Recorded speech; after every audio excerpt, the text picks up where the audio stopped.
Out of all of the blatantly open contradictions that seem to exist unopposed inside the MAGA sphere, to my mind, this is the single most perplexing.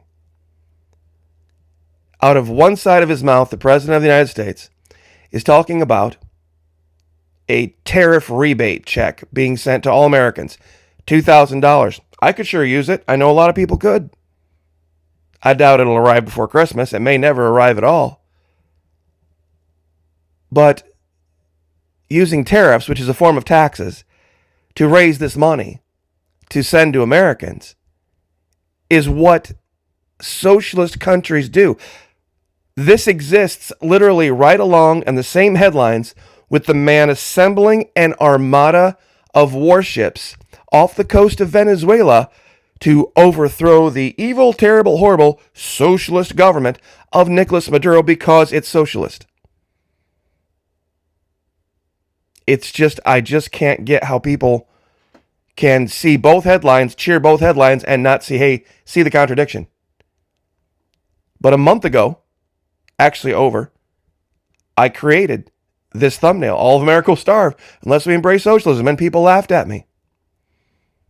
I made this one. Socialism will rule all of America soon, with this Zoran Mamdani, the new mayor of New York. And people are like, never happened, never happened. I could have called this a long time ago. People sat there stunned, with their mouths open, shocked, when Mr. Trump said, I think this guy is going to do a really good job as mayor. And the Twitterverse just went nuts at how warm and cordial. Didn't surprise me in the least. See, when you understand the basic fundamental tactics of psychological operations, you can see this stuff coming a mile away. But it requires you to do your homework. Over at the Florida Maquis Patreon channel, that's what we do. We take the gloves off and we talk about the 24 cognitive biases, the 24 logical fallacies. They're weapons. They are psychological weapons. When you know how to employ them, you can get away with virtually anything. If you'd like to join us over there, like so many have in the last few months, there's 4 levels. There's a base level, 2 mid-tier levels, and a higher level. Whatever God puts on your heart, whatever you can afford, here's the best part. If you go over there, sign up, watch the videos. We've just dumped a whole bunch of brand new stuff and some older stuff we've reposted. You can watch the videos from now through whatever this date would be in February, November, December, January, February. You have 90 days to decide whether you want a full refund or not. That's right, 90 days. You can get a full refund. No questions asked. God bless all of you. Thank you who have joined over there. I have no words. Completely humbled by this. But let's get into something that's another contradiction that I think is going to probably tweak a few people, but it'll show. When you understand PSYOPs, you'll see the truth. We've been talking about this for a long time, but I've got a new piece of evidence for you. You see, if you want to call Jeffrey Epstein the world's worst pedophile, then you need to look in the mirror, America. You need to look in the mirror, because you also, especially if you're Gen X and older, every single one of you. Wait, Florida Maquis, I never did what he did. Are you saying, how can you? You see, I dismiss the premise that the man was a pedophile. Was he a dirty old man? Sure. Was he a pedophile? No. Big difference. See, Megyn Kelly has even seen this too, and she's a lawyer. She's passed the bar. She knows that words have meaning and accusations have weight. Megyn Kelly suggests Epstein wasn't a pedophile if victims went through puberty. How many rape victims do you know that, after having endured it, go back and recruit other girls to go join them with their quote-unquote rapist at the island or at the mansion or at the ranch multiple times, year after year after year? See, people looked at this and they want to decry and deride the prince of England that has lost all of his honors and lost all of his titles for standing here next to a 20-year-old girl. See this girl right here? 20 years old. But okay, Florida Monkey, you said you had something new. What was it? What was it? Get to it. Okay. How many of you remember, very ironically, this show called Married with Children? You see, this is where language fails, especially English. You see, you and I, everyone out there, pardon me, we will always be our parents' children, no matter how old we get. In the show, these two on the outer, Kelly and, I forget his name, Bundy, Bud and Kelly Bundy, were playing the characters that were the children of Peg and Al. So no matter how old they got, they were their children. But what does this have to do with anything? See this girl here to the right? She was probably, and I can say this with all confidence, the single most sexualized character of that era. Until Kaylee Cuoco came along and she was in that series with John Ritter before she was in The Big Bang Theory. Before that, for an actress playing a girl that age, high school, easily the most sexualized character. But she, in the series, wasn't playing a high school girl. She was playing a girl barely out of middle school. Now, here's the part where you've got to do some math. And this is from the first year. Look at what the girl is wearing.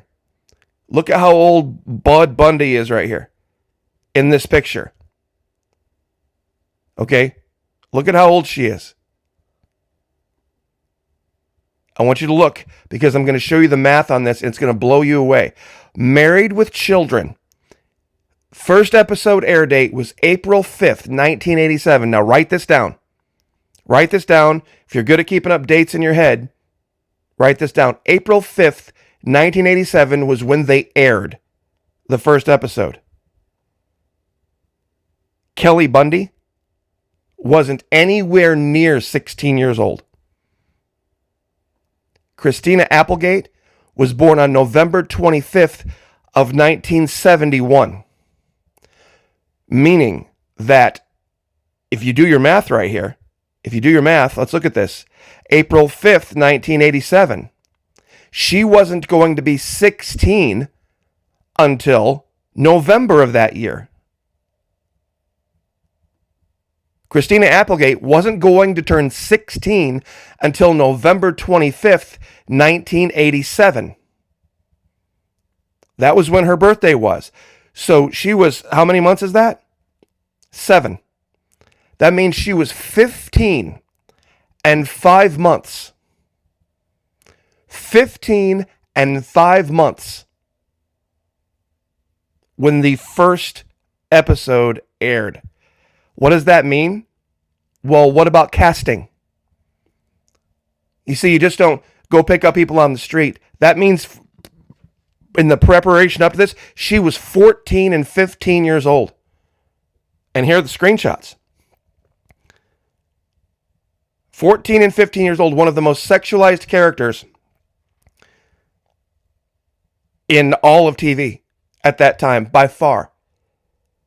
Here's her running around with tank top, nothing else on. Here's her sitting on the lap of a full-grown man, playing her boyfriend, her older. That was kind of the running shtick. Is that as a what would have been ninth grade,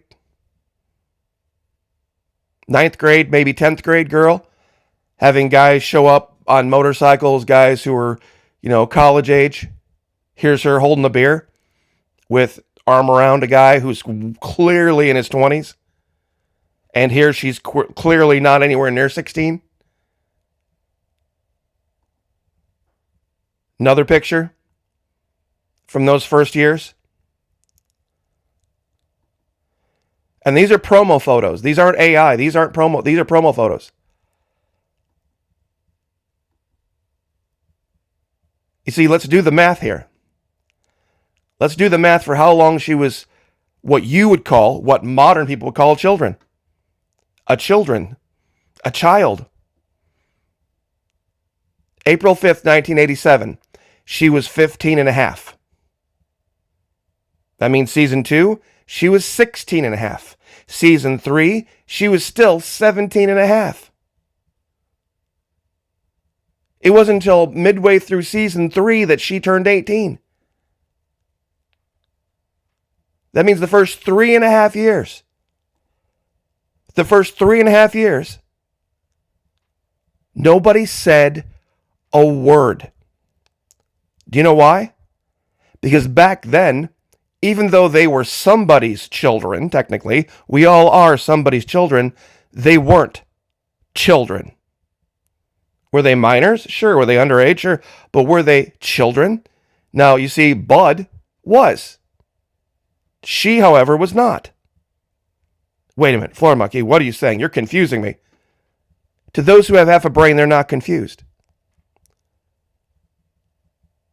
You see, this kid at this age was still a boy. I forget what the actor's name is, but Bud Bundy in this picture is prepubescent. This kid here is prepubescent. She is not. That's the difference. And like I said, where's the outrage? Where is the outrage? She was 15 and 5 months. Why isn't the show canceled? Why isn't all of the tapes being burned? Why isn't it being deleted from all of the streaming services? Because of how sexualized the 15-year-old was in that show. And don't sit there and tell me those first few years that wasn't the case. See, this is an older photo. It ran for 10 years. So she was still, I mean, by the end of that show, I guess it'd be 10 years, so 25 years old.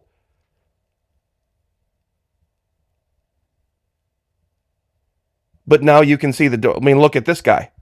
Look at, whatever the actor's name is. I don't remember his name, but look at him now. As you can see, he went through puberty during that time. Facial hair, arm hair. That this even needs to be explained is ridiculous. But it's a contradiction. Was it just a TV show? Yes, it was. But America wasn't throwing a fit about it. I mean, imagine, probably the only thing worse than this being something that happened in reality would be if someone went to Hollywood and made a TV show, a comedy out of it. Can you imagine a comedy like Married with Children, but with, Jeff Epstein's Island and having it be a joke with girls that age? Well, guess what?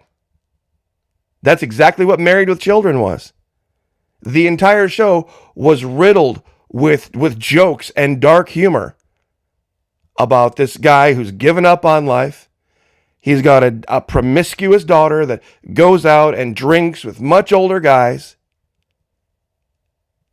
And I don't mean, a girl that's getting ready to get out of high school, a girl that's barely in high school. So tell me again. Tell me again how it's not a contradiction. Go look up Married with Children and verify the years. Do it for yourself. She was 15 and 4 months. 15 and 4 months. And dressed like this and acting like this. And what made it funny was that it was a common experience that a lot of parents had. You got one kid that's still a kid but not really a kid, and then another kid that's still a kid and really a kid, but trying to navigate those years in between. The boy looking at the girl and the girl having the older boyfriends and him not understanding and thinking it's gross and all this kind of stuff. It was relatable, but given her age at the time, it's probably why she played the character so well. And given the state that the Peggy Bundy was in that show as some kind of a role model, that the wokies haven't gotten to this yet, to me, is bizarre. Because this should have been an easy place to jump off. I don't know if it's because the actress is not doing well health-wise now in her 50s, but very odd thing. I'll leave it there. I think I've made my point. Join us. Florida Maquis Patreon channel. Love to have you there. God bless. Pray for each other. Pray for me. I'll pray for you. Lift each other up. Like, share, subscribe. See you guys next time.